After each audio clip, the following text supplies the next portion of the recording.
Hello again, and welcome to another video with me, Chaz Large, and we are going to be fixing stuff.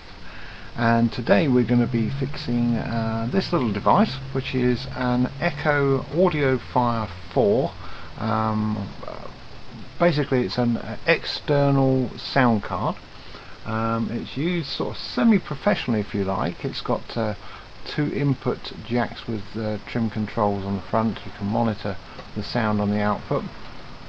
It's powered by Firewire or DC 12 volts, and you've got another two line inputs and two line outputs, so four line outputs as well, and also MIDI.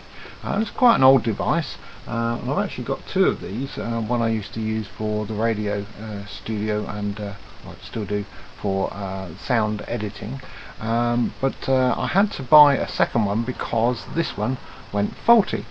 And if I turn it on, and it's all powered up by Firewire from the computer at the minute, and I've got the sound my sound bar, which I use for listening to sound, connected to the phone's input. So if I turn it on, initially it seems to start up okay, and you see it goes through a little boot, if you like, and if we leave it for a little while, eventually the fault will magically appear. Basically it will start ticking. No, it's not a bomb. It is a problem with one of the input preamplifiers. And how do I know this? Because it's done it before. And there we go, there it goes, tick tick tick, and you can see the bars on channel 2 input are greater than channel 1, but I think it's channel 1 which is the one that's at fault. So that's what we're going to do, is we're going to take it apart and we're going to replace the little preamp chip which causes this fault. So the device is quite easy to get into. Take it out of the sound, disconnect the Firewire, and we've basically got 4 screws.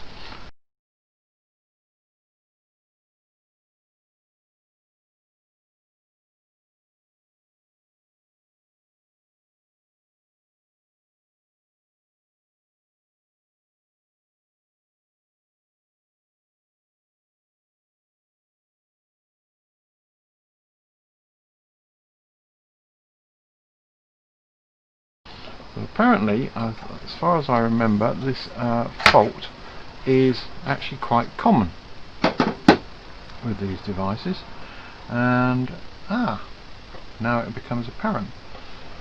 This preamp here is the one that went before, and the reason those screws are so tight is because it was my other one that went wrong, and this one's developed the same fault. I thought they were I swapped them over, but obviously there we are. So anyway, this is a brand new fault. This is where the fault lies, and there's an easy way to determine that, and that's by connecting it up and dribbling a little bit of isopropyl alcohol. Now there's many ways that people do this, but other repairers use a spray can. Basically I've got just a bottle there, and I just dip a toothbrush into it and drop it on there,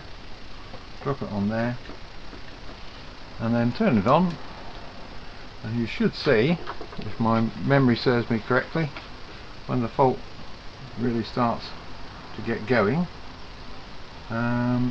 this one, if it is that one, will suddenly start to get very warm, and you may even be able to see, if I bring it up here and focus,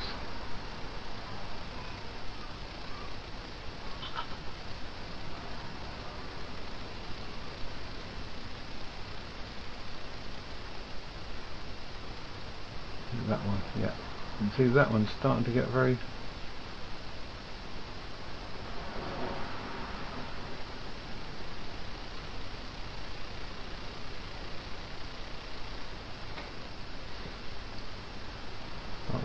warm, and the isopropyl alcohol evaporates very quickly. It's this one, in fact.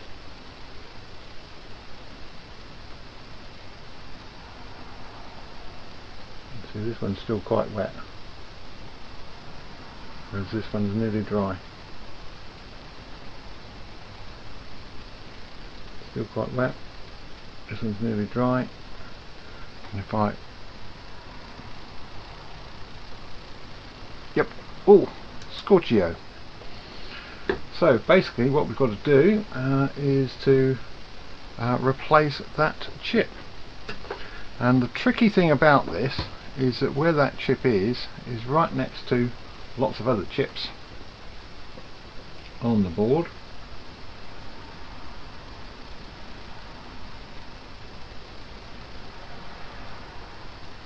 And so consequently using a hot air tool on that chip is very difficult. But thankfully I've got a new hot air gun which I bought, and it has got a very fine nozzle on it. There's the other one, you can see it's still glistening, but it's that preamp chip has bit the dust, probably because it was overloaded. So I'm going to pause the video there and get set to get the old hot air gun on that and take the chip out. Well, having searched my box of spare parts that I've bought recently, I find that I don't have this little preamp chip. I thought when I repaired the other one that I had two of these chips, but I didn't. So I've just done a quick search online and found I can get some next day delivery by Radio Spares, or RS Components as they are now. So we'll be back when I get the chip, and you'll see how we get to replace that chip on this board. And here they are, the new chips obtained from RS Components, Radio Spares as they were. Next day delivery, just delivered by the postman early in the morning, and both delivered in a shielding, static shielding bag, which is useful. So one for later in case I mess up completely, and one to go into the circuit board, and we'll get that underway. So obviously the first thing that we've got to do is to remove this chip from the board, and that involves getting the old hot air gun and or soldering iron, or both, onto this chip. Last time I did this I had a one of these little cheap, let's see if I can get hold of it, one of these little cheap gas air guns, which I bought off good old eBay, and it works quite well. Bit wieldy to hold in terms of you know, worrying about where you can touch bits of it because it gets hot, but it's very useful, and it will come in handy as a sort of like a portable soldering iron as well. And it's got a very fine gas nozzle, so it might be that that's the way I go with this, because the nozzle on my new HYZKA hot air gun is quite big. It's got a sign on it that says hot. I wonder why. Anyway, we will get that underway, so I'm just going to pause and get things ready. Okay, so here we go. We're going to try and take this chip out now. Now I've got an old bottom end of a CD-ROM that I took apart many years ago. A nice piece of metal, handy for protecting the worktop and keeping it on. And I appreciate that you can't actually see very well the image, so I'm going to zoom in as best I can. But with this camera, unfortunately, because it's a desktop camera, it's not really designed for this purpose, and no, it doesn't go any better than that. Really and truly, the best way of getting this any closer so you can see where I'm going to be working is if I go to macro zoom and then actually take the chip up to the camera and adjust it there. But even then it's not perfect, so one of these days I will invest in a slightly better webcam, but for now, if you can bear with me whilst we work at a bit of a distance, if I take it right out to maximum zoom out, that's actually the clearest picture, but it's a long way away so you can't really see what I'm doing. But anyway, I'll explain what I'm doing as I go along. What I like to do with these is to put plenty of flux on, and basically that just helps to stop things, bits of the solder sticking together whilst you're heating it up. And also the other tools that you really need to do this properly is a good pair of tweezers, and preferably ones with angles, because now I've got some better ones with some nylon tips on order, and I'll show you those when they arrive. But these have worked well in the past, but they can get hot if you're holding them in the air. But the beauty of it is that you can be away from the airflow, holding the chip whilst you're working on it like that. So anyway, got the old air gun on, and it's currently revving up its temperature, and I'll change the tip on there to a very narrow beam, and yes, I can feel that it's getting there slowly. So let's oh, I'm forgetting more. Let's put some flux all the way around here. Let it flow all the way around and underneath. I quite like this brush approach. It saves sort of squirting it everywhere and wasting it, so that does the job. So just gently heating up first off to just make everything the same sort of temperature all the way around, and I can already feel that it's starting to warm up there.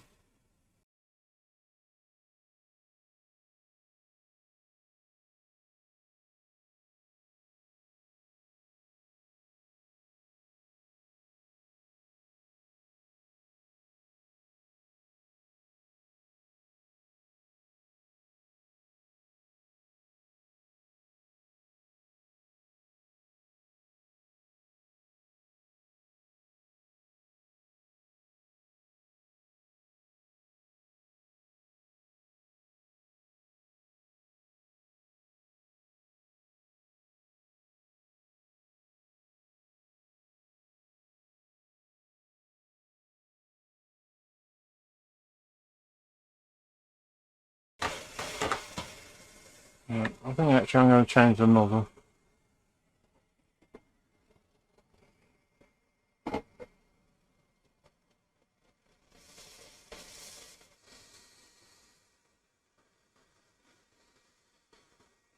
Right, I've just changed the nozzle to a bigger nozzle on the gun, because I think that's going to get us more heat overall.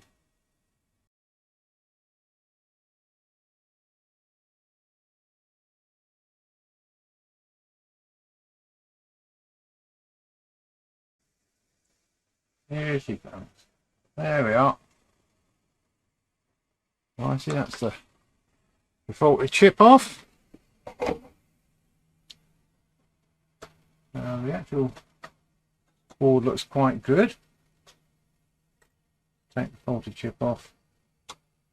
And just so I don't make a mistake, you should just quickly put a cross on it. You never know, with these old eyes I might drop it on there and think, oh, I picked the wrong chip up. Now if I look at the bottom I know it's the wrong one. Right, so soldering on this time. Just in case you're wondering, that was I'd taken the temperature up to 350 degrees, and that's what did it basically. You really want it hot, and I was hoping that I'd get away with lower temperatures so I don't heat other stuff up too much, but that's the way I do it. Right, so nice Kenwick. Take a little bit of that. That way I can hold the Kenwick with my some little pliers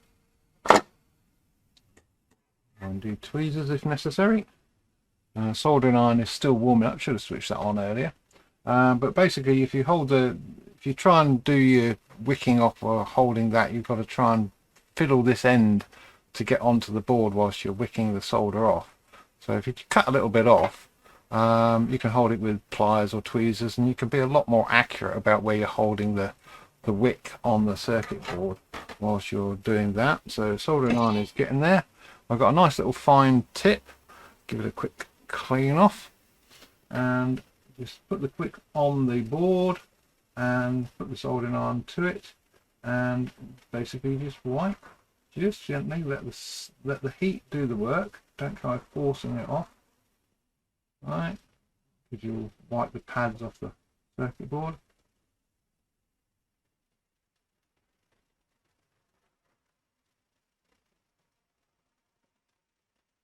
So again,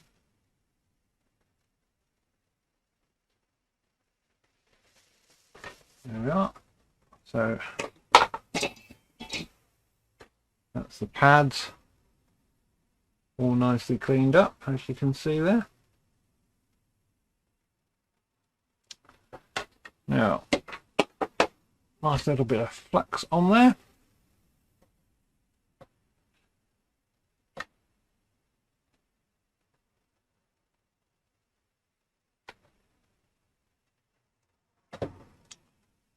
And some solder. And just go over the pads and just re-clean the pads a little bit.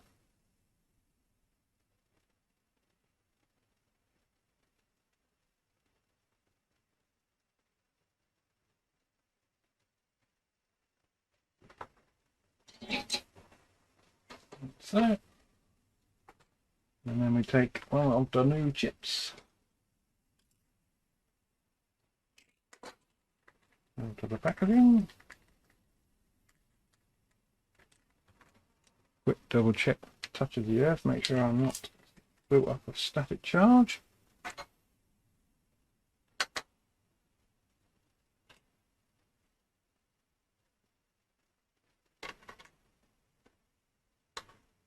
Always wary of static electricity, because it can zap a chip just like that, and lots of people say, oh, don't worry, don't need to worry about static electricity, we've got such a damp atmosphere, we don't build up static. If we didn't build up static, you couldn't rub a balloon on your head and stick it to the ceiling, could you? So static does exist, so it's a bit of a misnomer to say that it doesn't. So having just cleaned that off, I've decided what I'm going to do is actually I'm going to try using solder paste rather than actually soldering the chips on, the pins on. So I'm just going to wick those off again. Should have thought about this a little bit more. But anyway, you make these decisions. Sometimes it's a good decision, sometimes it's not.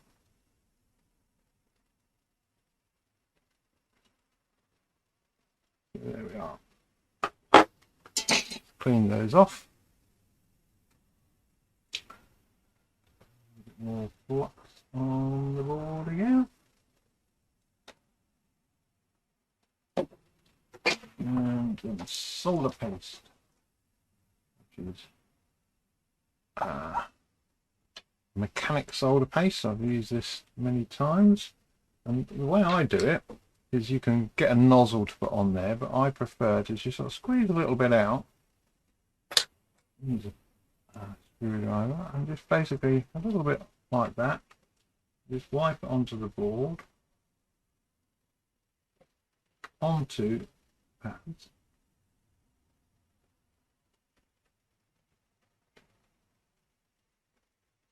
So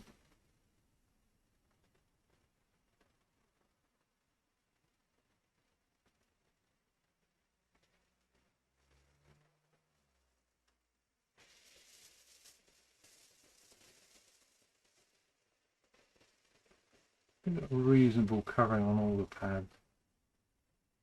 Solder paste, but it'll flow onto them anyway.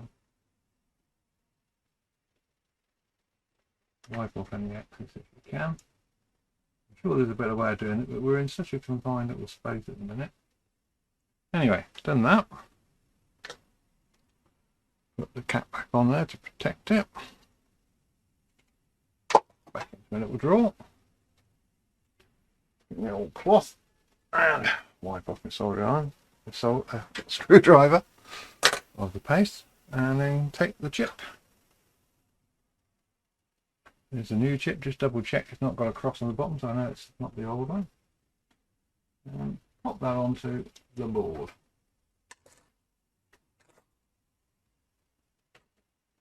And get that into place roughly.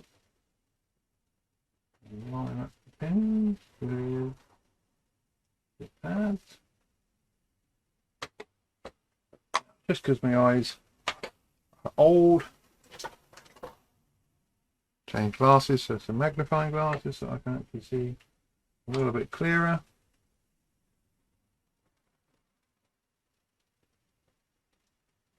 Just to double check. Luckily on this board there's a little square that shows where pins go. Get the old hot air gun out. Now I'm not going to press the chip down. I'm just going to hold it in place. If you press it, there's always a tendency to push a chip and you end up pushing it in the wrong place. So it's just gently from a distance approach with warm air, and you'll suddenly start to see the solder paste all begin to warm up and melt.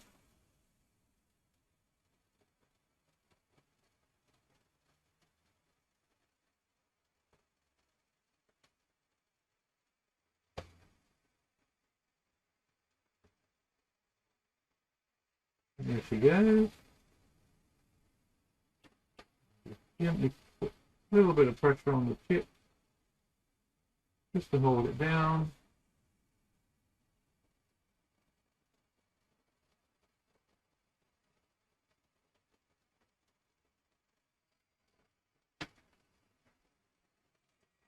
That's done. What I like about this soldering station that I bought recently is you put the hot air gun onto the holster and it immediately detects that you've put it down, and it then starts to cool it down, so the temperature's dropping as it's basically turned off the heating element as soon as you put it in the little holder, so it can sit there and gradually cool down gently, rather than if you just switch it off it's got to take time and you might, but this actually is acting like a self-cooling thing. So let's just put my other glasses on, 3 pairs of glasses, a bit like Steve on the repair shop who wears multiple glasses. I can't do that for whatever reason, so I've got my ordinary glasses, I've got some magnifying glasses with some add-on magnifiers, and I've got a pair of glasses which I've put I dioped a close-up lens on it, and it's even got a little sneaky little thing. It's got a little LED illuminator as well if necessary, so this way I can hold it really close and see really close how well I've done, and it looks pretty good. Although I've got blobs between 2 of the pins, which if I hold it up here, go on mouse, not moving.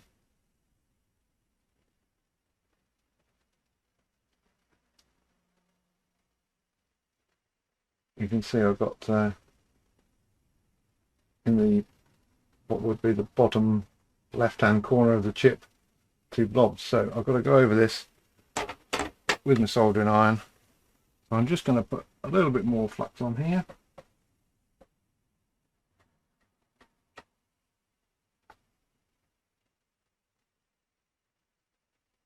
Like so. And then just gradually, very carefully,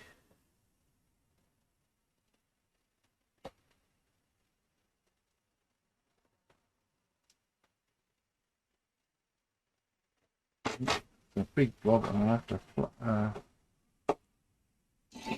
take that off, trim this a little bit. I've got fresh wick. It happens, you know. Probably put a little bit too much solder paste on.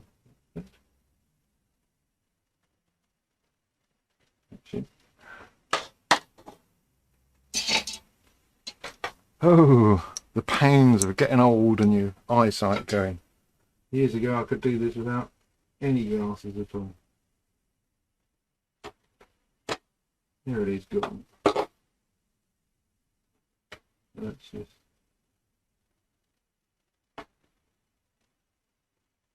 each of the pins. Make sure that solder's taken to each one.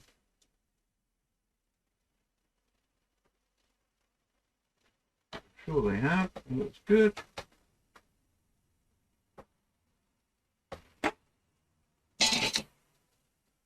Then got the old isopropyl and a toothbrush. There's my trusty toothbrush.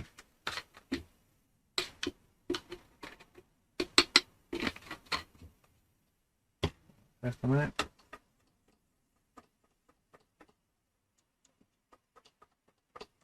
Give it a good clean. Get rid of the flux.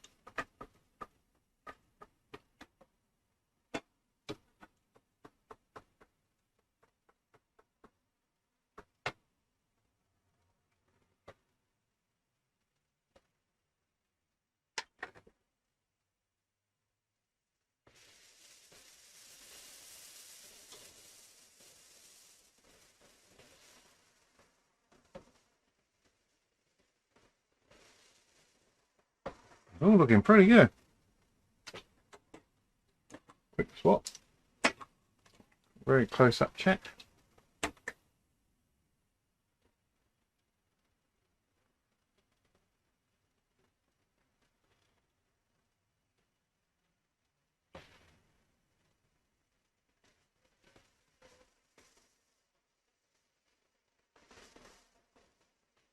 Yep. So, a little light off. Oh, come on. Thank you. And over that. Back to the ordinary specs. So, time for a test.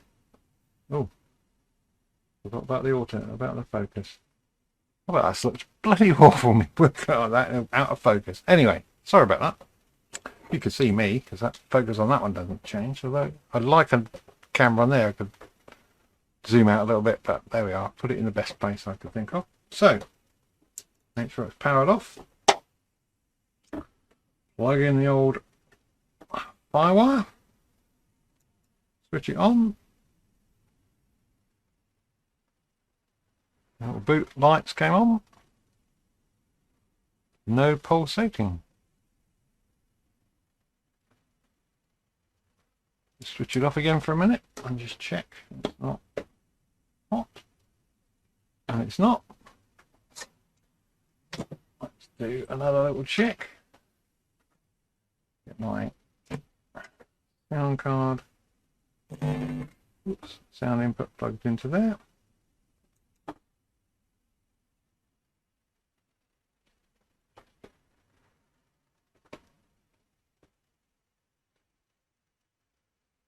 I think we're good to go. I'll just pause this for a minute while I go and get a sound source so we can test it.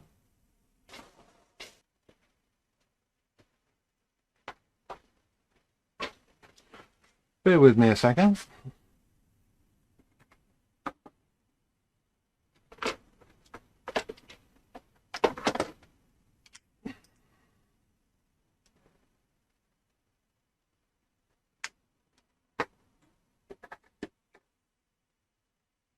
One, two, three, 1, 2, 3, 1, 2, 3, 1, 2, 3,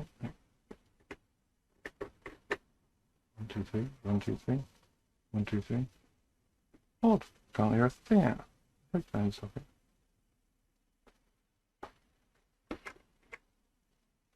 Normally you can. How weird. Normally, and I can see the thing moving. Did I install the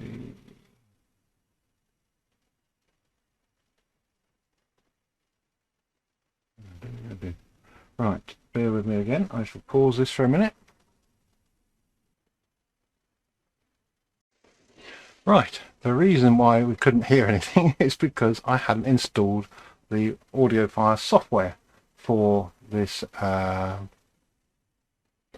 card, and consequently it was muted.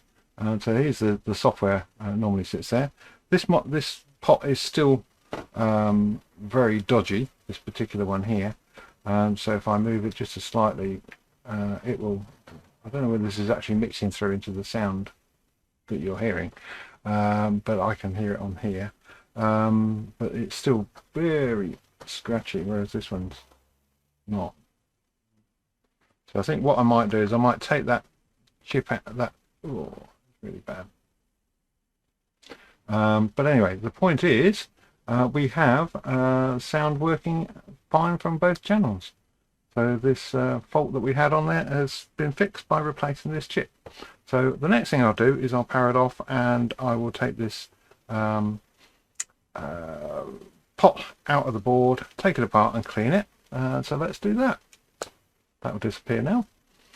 So that's the reason why, because without the software on this AudioFire you won't get the feed through, because it's software controlled. So you've got 2 inputs at the front, 2 inputs at the back, 2 outputs at the back, plus SPDIF and MIDI. And you need the control software to allow you to do mixing. These are just trimmers, really. They're not true input level controls. That's done by the software on this AudioFire box. And so consequently these will always be a little bit dodgy, because they're never really used. You can turn them right down to minimum and just control everything by the software, so you don't really need these. But when you're having inputs directly in the front and you want to monitor them through the headphone socket, then you do need the trimmers to work, because for some unknown reason they have to be working for the headphone output to work, if that makes sense. Anyway, let's unplug it all. Let's switch that microphone off. The microphone still works. It's I think I bought that in 1972, something like that microphone. Still works a treat. Bit noisy, bit low gain, but it works, and it comes in handy as a test microphone. Let's put all that out the way there for now, and disconnect it from the firewire so we don't do anything stupid. And there we are. So that should now plug in the old firewire.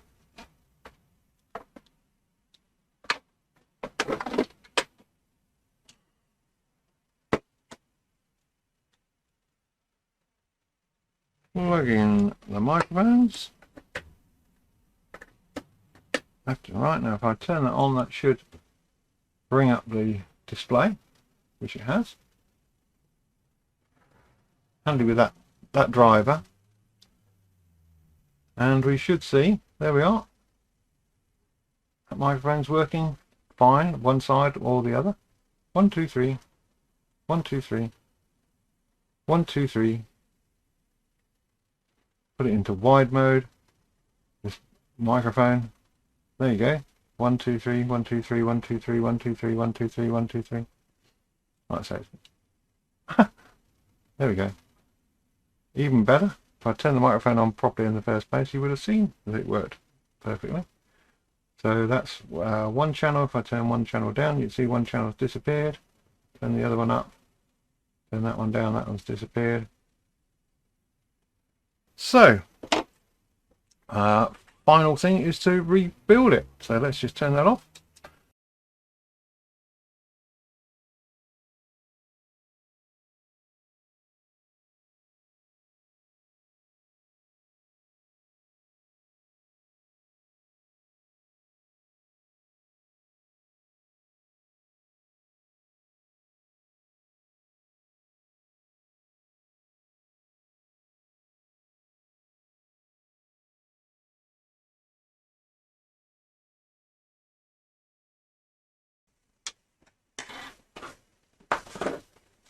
Oh, I've lost a screw. I'm a screw loose. Well, as luck would have it, I'd actually put the screws overnight away in a little plastic bag, and I'd taken all of them out apart from that one. So final screw going in, like so.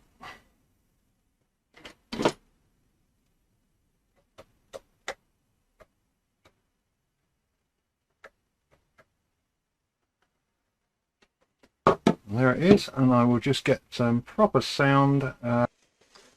So I've hooked up my trusty Sharp mini disc player with a that's got a random tracking.